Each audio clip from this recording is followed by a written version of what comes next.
Okay, so on this one, we did a most excellent job because we really paid attention to the details of this. For example, we have $75 a week, but then it's off by $650 in a month. So therefore, you'll notice how they took the 75, assumed there were 4 weeks in the month, and did 300.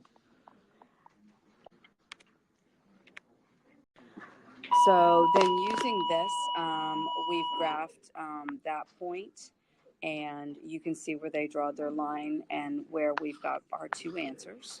Okay, they broke it out of jail by doing your negative and doing your positive, and then we got an answer of 293.5 and 306.5. So the only thing we could do is, we know this is money, so we could certainly add some dollar signs and zeros to this. And then keep in mind, since this is a word problem, we would go ahead and say something like, well, the minimum amount Victor would make would be $293.50, whereas the maximum that Victor would have made was $306.50. Yes, there we go. First thing I want to think about is, what would a graph look like if there were just one solution? So we got our graph, and here we go. Here's my absolute value. What would one solution look like?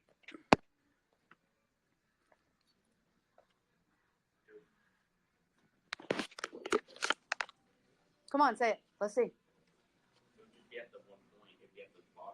Very good. So it could be maybe a horizontal line right here, right? Could it be? It could be an oblique line too. So it could have gone something like this, right? Okay, so now let's consider two solutions. That looks horrible, but we're all good. What does two solutions look like? It's like everything y'all just did, right? You're just going to have something crossing here, and I got 1, 2. Okay, so now let's think about, what does it look like if there are no solutions? Totally crosses below, right? Now keep in mind, no matter what the case is, it's going to spit out two answers to you.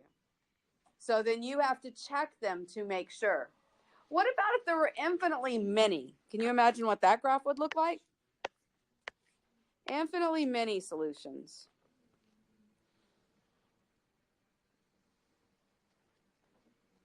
Any ideas? Any takers?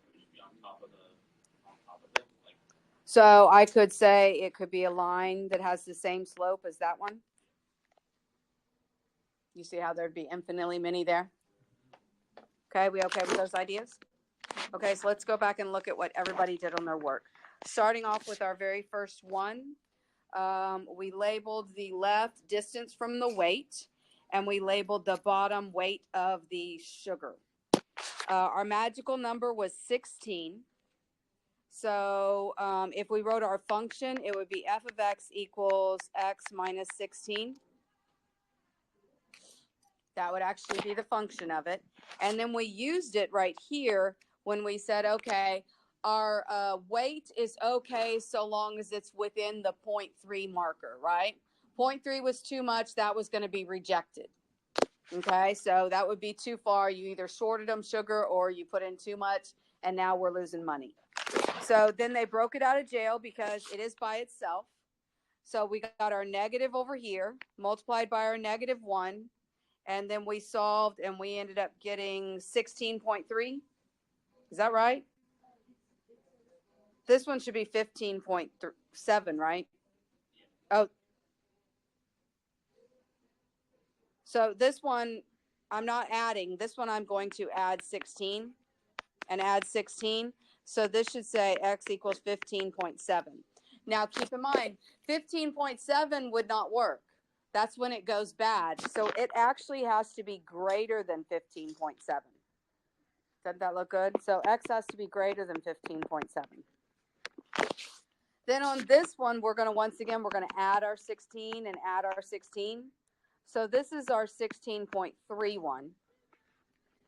And in this case, 16.3 is going to be rejected. It needs to be less than the 16.3. We okay with that idea? Everybody get it?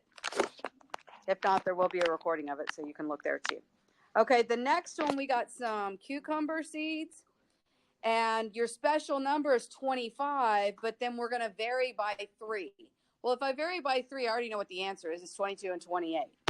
Okay, so the original function for this graph should be f of x equals x minus 25. Then, because of our variation by 3, they took it and they set it equal to 3. Then they broke it out of jail because the absolute values by itself did a great job. We got our negative one over here. We got our positive one over here. So we solved it down and we got our absolute minimum's 22 and our max is 28. So then we could say the number of seeds in the package can have a minimum of 22 or a max of 28, right? Because we would follow that up with our final sentence to answer it. We okay with that? Okay, then we got the mean distance of the Earth from the sun. By the way, I failed to talk about, they said distance. This should be distance from, you could say from 25 if you wanted to, 25 seeds. And this is the number of seeds. Okay. Then we got distance varies. That doesn't really work for me. How about distance from what? 93? And then this is our distance from the sun. Okay. So then we got our equation would be f of x equals x minus 93. So then they gave us specific information. It's going to vary in either direction by 1.6. So they did a great job of breaking it out. Do you know one of the big mistakes y'all make? When y'all break it out, you keep the absolute values instead of going to parentheses. Do you think you're going to lose points? Yes, you are. Make sure when you break it out of jail, you're not using absolute values anymore. So here, this looks perfect. I can't really tell what the answer is. We're going to say it is what, 92? Is it 92.4? 91.4. Okay, this is a 91.4. And then we got a 94.6. Okay, sorry. You're okay. You're all good. I've written on that board too. It can be difficult. Okay, so then it says, what are the maximum and minimum distances? Okay, so we could say the maximum distance is 94.6 and the minimum distance from the Earth for the sun is 91.4. Something like that could be our final statement. Are we okay with that? Good job. Okay, then we got distance from par. Par would be the expected score on a golf course. So if you're a scratch golfer, that means you make par. Okay. If you're better than that, then hey, you're great. You're taking less than par. So the smaller the number in golf, the better the number, which is like the alternate to probably every sport, I think. The bigger, then you're getting bogeys. That means you're taking extra strokes. Okay. So here their magic number was 72. They wrote their equation. Yay. We got par is 72. How about we put a score? Okay, because par is only one value, but we have lots of scores being entered, so our input is actually the score we made. Then they took it and they set them both equal to 2. So 2, that's fine. So then they broke it out from there. I'm not going to do this. I'm going to say we did this. We did this. Sorry. From our thing, we broke it out of jail there, right? Instead of here. Okay, so then we ended up, of course, 2 in either direction is 70 and 74. So what are the max and min scores?